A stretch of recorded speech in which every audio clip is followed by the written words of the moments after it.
አይ ባርሳ እኔ ባርሳን አክብሬ ማን ሰሚ ፋይናል ላይ እንገናኝ ስልማ ኦሬዲ አትሌቲኮ እንዳለፋችሁ ማን አስቤ አክብሬ ሰሚ ፋይናል ላይ እንገናኝ ስል የባርሳ ደጋፊ ግን የኔን ክለብ ንቆ መጀመሪያ ባየር ሊቨርኩሰን እለፍ መጀመሪያ ስፖርቲንግን እለፍ ሚለው ሰውዬ አትሌቲኮ ማድሪድ እየታገን ከሌላ ቶርናመንት ጠቅ አድርጎ ሊያስወጣው ነው ማለት ገባር አሁን ኮሜንት ላይ መታችሁ አታስብ ካምባክ እናረጋለን ቀይ ባይወጣብን ነው በእናታችሁ ቀይ ባይወጣብን ነው በሉን እስቲ በእናታችሁ ሁሌን አልቫሬስ ትችላለህ በየ11 አመት ሙሉ ሁሌ ምክንያት አለ የዛሬ 2 አመት አራውሆ ቀይ አግኝቶ በፒኤስጂ እንደተገረፋችሁት ነው እንደሱ ነው ቀይ ወጣባችሁ ገባር አይደል ሰከንድ ጌምም ደግሞ ማነው ተታግለሽ ምናምን ነገር 3-1 ወይ 3-2 አሸንፈሽ ቱርኪና ልባቸውን ሰጥተዋል ምናምን ነገር ትያለሽ ከዛ ኔክስት ሲዝን ሲጀመር ዘንድሮ ቻምፒየንስ ሊጉን እንበለዋለን 11 አመት ማለት እኔ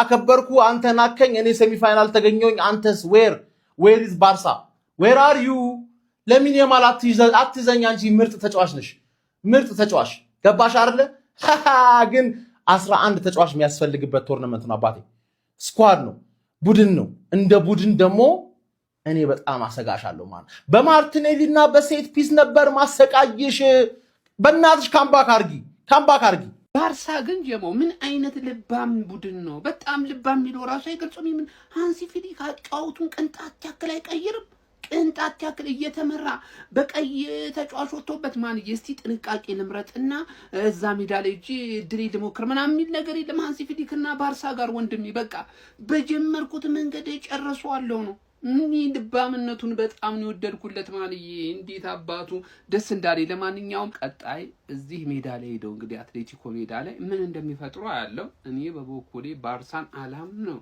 ምንም ሊፈጥር ይችላል ባለፈ ያራን ለባዶ ጨዋታ ምን እንዳደረጉት ታስታውሳላችሁ አይደል ምን ድረስ እንደሄዱ ስለሆነ የነንም ጨዋታ እኔ አምኜ በአትሌቲኮ ያልፋል ምናምን ምልበት ሲቹዌሽን የለኝም ግን ቀጣይ ጨዋታው በጣም ከባድ ፍልሚያ የምናይበት እንደሚሆን ምንም ጥርጥር የለኝም ላሚን ያማል ዛሬ ጨዋታው ላይ እኔ አስደስቶኛል ከሱ የሚጠበቅበትን በሙሉ ነገር እንደሰጠን ያዩት አጨብጭቤለታለሁ በጣም ግን የሚያምር ኳስ ነበር ጀምአው ይመቻችሁ ባርሳ ማለት ነው የተሳሳተው ትልቅ ስህተት ማለት ነው ሁለተኛ ጎል እንዲገባበት ማድረግ አልነበረበትም በቀይ ካርድ ወጥቶ ማለት እንደምንም ተጨናንቆ ማለት ነው ቢያንስ 1-0 ካልሆነም ተቸጋግሮ ምናም ቢሆን አንድ አቻ ለማድረግ ነበር መሞከር የነበረበት አተ ምንድነው ያገባው ይሄ ጎል ደግሞ ይባለጊ አተ አልቫሬስ እንዴት ነው ይሄ ሰው ደገመው ቅጣት ምቱን ቢያንተ ፑሽካስ የሚገባ እኮ ነው ትንሽ ዲፍሌክሽን አለው ኳሱ እንጂ ምን አተ ባርሳኔ ማለት ነው 1-0 ቢሆን በእነሱ ሜዳ ሄዶ በቃ ካምባክ እንደሚያደርግ አትጠራጠርም ገብቷል የሆነ ነገር ያደርጋል በተጠብቃል አሁን እነሱ አልፈው ከአርሰናል ጋር ሴሚ ፋይናል ከዛ ምን ይፈጠራል አርሰናል ፍጻሜ ይደርሳል አትጠራጠሩ አትሌቲኮ ካለፈ አርሰናል ፍጻሜ ይደርሳል አለቀ ማን አይመጣውም እኮ እግዚአብሔርን የአትሌቲኮ ማለት ነው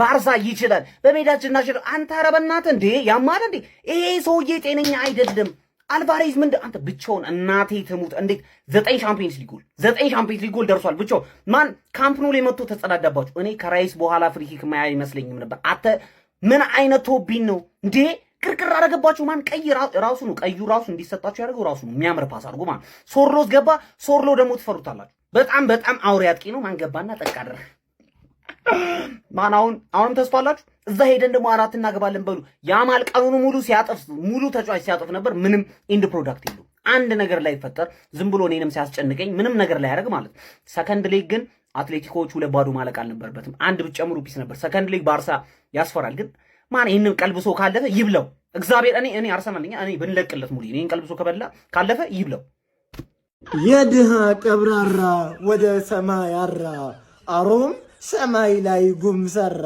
ማለት ለባርሴሎና ነው እንግዲህ እኛስ ባርሳዬ እንደው አቅለሽ ልሾን ነው በስቶብን ነው ሻምበጂ ማረም እኮ ሲበዛ እኮ ይመራል እኮ አንቺ ምን አባሽ አግኝተሽ ነው ምንድነው ነው እኮ ባይሆን አትሌቲኮ ጌታሽ ነው እሱን አምናለሁ ጌታሽ ነው ሹገር ዳዲ ብለሽ ነው እኮ መጣን ከኮባ ዲላሪም እኮ ተቀጠቅ አድርጎ ባይሆን እሱ ነው ተሰቃለሽ እኔ ላይ አሁን እኔ እንኳን ደናት ይመስልሽኝ ወያላን ታባሪልኛለሽ ብዬ ነበር አንቺ አይደለም ለኔ ለራስም ማትን ዱቄት ነሽ በቃ አርፈሽ ቁጭ ባርሴሎና አሁንም ተስፋ ለአራዳ ልጆች 2-0 ቢሸነፍም ከሜዳው ውጭ እንግዲህ ሄዶ ለመቀልበስ ቢጫወትም ነው ምላችሁ ቀጣይ ነገር ግን አሁንም ተስፋ አለው። አሁን የአትሌቲኮ ንቄ አይደለም ነገር ግን ያሚን ያማል ጤነኛ አይደለም። የአራዳ ልጆች ይሄ ተረጋግጧል። በቃ ወደዚህ የለውም ነው ማለት ምን ጉድ ነው የአራዳ ልጅ እንዴ! ባርሳ ቀያየ እስካይመስል ድረስ ነው። ኳሱን አምጡት ከጎርና ይመጣል፣ አቀብሉኝ ይላል፣ ከዛ ይመጣል፣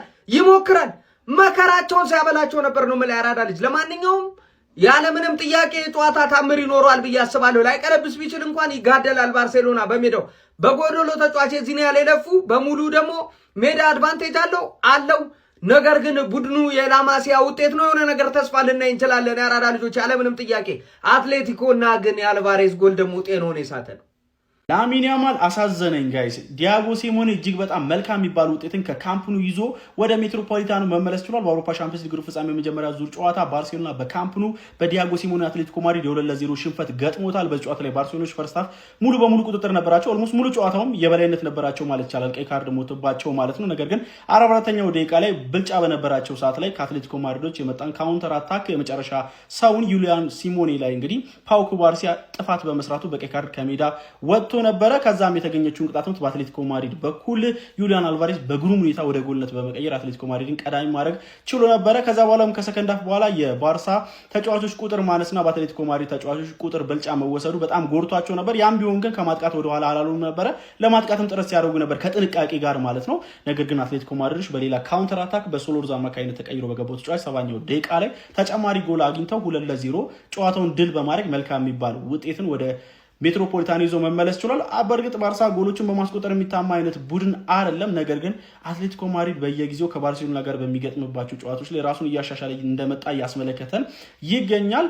በዚህ ጨዋታ ላይ ላሚን ያማል እጅግ በጣም ድንቅ ፐርፎርማንስ ነበረው። ነገር ግን ያ ድንቅ ፐርፎርማንሱ ከጎልም ከአሲስትም ጋር ከድልም ጋር ሳይታጀብ እንግዲህ ከሽንፈት ጋር መገጣጠም ችሏል ማለት ነው። ለማንኛውም እናንተ ስለዚህ ጨዋታ ምን ትላላችሁ? በመልስ ጨዋታ ምን የምንመለከት ይመስላችኋል? ሀሳባችሁን አጋሩኝ። የፕላስ ምልክቱ መጫናት ባርሳ ተሸንፏል። አንድ የቀረኝ ቲም ከዚህ ኮምፒቲሽን ሊባረር ነው። እኔ በህይወቴ እንደ ላሚን ያማል አይነት ተጫዋች የሚችል አላየው። ዛሬ ባርሳ አንድም ነገር መፍጠር ቢችል በላሚን ያማል ነበር። አሁን እኮ የመልሱን ጨዋታ ካምባክ እንዲያረጉ እንዳምን የሚያደርገኝ አታካቸው እንዳላምንም የሚያደርገኝ ዲፌንሳቸው ነው። ማን ባርሳ ካርሰናል ላናይ ነው። ባርሳ ካርሰናል ላናይ ነው ወይ? ኧረ አልቫሬዝ በእናትህ ምን አይነት ጎል ነው የምታገባው? ቀይ ወጣ ኩባርሲ እዛው የተሰጠውን ፍሪኪክ ኢማጂን ጎል እንዳይገባ ብሎ ራሱን ሰውቶ የወጣው ኩባርሲ ቆሞ በራሱ ፎል የአልቫሬዝን ፍሪኪክ ጎል ሲገባ ማየት ብታምኑም ባታምኑም ማለት ነው። ሶርሎስ ሲገባ ገና ሊቀየር ሲል ለጀለስ ምን ብዬ ሊገባ ነው ጀለስ ብዬ ላኩለት። ከባርሴሎና በቃው ቀን ጀለስ ሙሉ ጫታ ሁሌ ከባርሴሎና ቢጮት ባላንዶር ይበላ ነበር። ከዛ ይኸው አገባም ብዬ ላኩለት። ጀለስ ተኝቷል። የባርሳ ደጋፊ ነው ለሱ እኔ አላውቅም። ከዚህ በፊት ባርሳ አሳይተውናል ግን በአትሌቲኮ ማድሪድ ሜዳ የተሸነፉትን በሜዳቸው መጥተው 3-0 አድርገው ለማለፍ ብዙ ዋጋ ከፍለዋል። አሁን ግን የሚያረጉት አይመስለኝም። ሁለት ቢያገቡ አንድ አይገባባቸውም ወይ ነው ጥያቄ። ዲፌንስ አትሌቲኮ ማድሪድ ይችላል፣ ባርሳ አታክ ይችላል። አትሌቲኮ ደግሞ ማጥቃት ላይ የሚታማ አይደለም።